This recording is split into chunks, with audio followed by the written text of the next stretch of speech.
Hi friends, welcome to Rahi சமையல். இன்றைக்கி ராஹி சமையலில் ஒரு சின்ன நைட் ரூட்டின் தான் பார்க்கலாம். நைட்டு வெளியில் போயிட்டு வந்தேங்க. செம்மையான ஒரு டயர்ட்னஸ், என்ன செய்யலானே தெரில.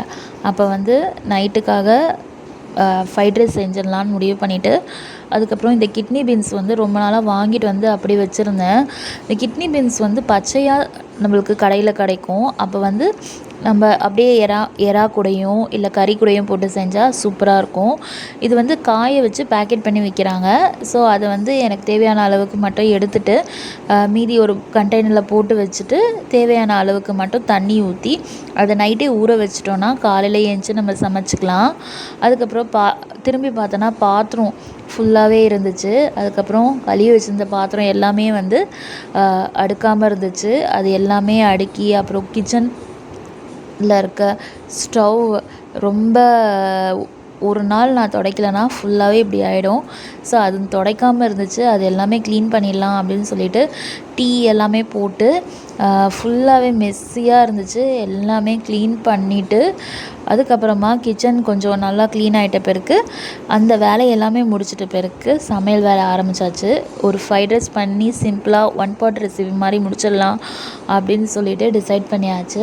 எல்லாமே கிச்சன் கவுண்டர் டாப் எல்லாமே க்ளீன் பண்ணிவிட்டு ஃப்ரைட் ரைஸ் செய்கிறதுக்காக சாப்பாடு அடுப்பில் ஏற்றியாச்சு.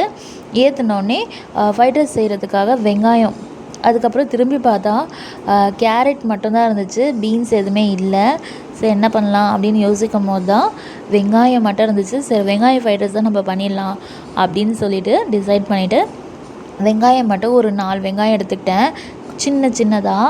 அது 4 வெங்காயத்தையும் நல்லா குட்டி குட்டியாக கட் பண்ணிவிட்டு எண்ணெய் ஆட் பண்ணி நம்ம வெங்காயம் நல்லா கொஞ்சம் ரோஸ்ட் ஆன பிறகு லைட்டாக ரோஸ்ட் ஆனால் போதும். இஞ்சி பூண்டு பேஸ்ட்டு, மிளகாத்தூள், தனியாத்தூள், மஞ்சத்தூள் இது எல்லாமே போட்டு நம்ம ஒரு பெரட்டிட்டு அதுக்கப்புறமா கொஞ்சோண்டு உப்பு போட்டு நம்ம கலரி விட்டுட்ட பிறகு சாதத்தை வெடித்து கிளற வேண்டியதான். நம்ம டயர்டாக இருக்கும் போது சிம்பிளான ஒரு டிஷ் இது. ட்ரை பண்ணி பாருங்கள். ஓகே ஃப்ரெண்ட்ஸ், இந்த வீடியோ பார்த்ததுக்கு ரொம்ப thank you. Thank you so much for watching.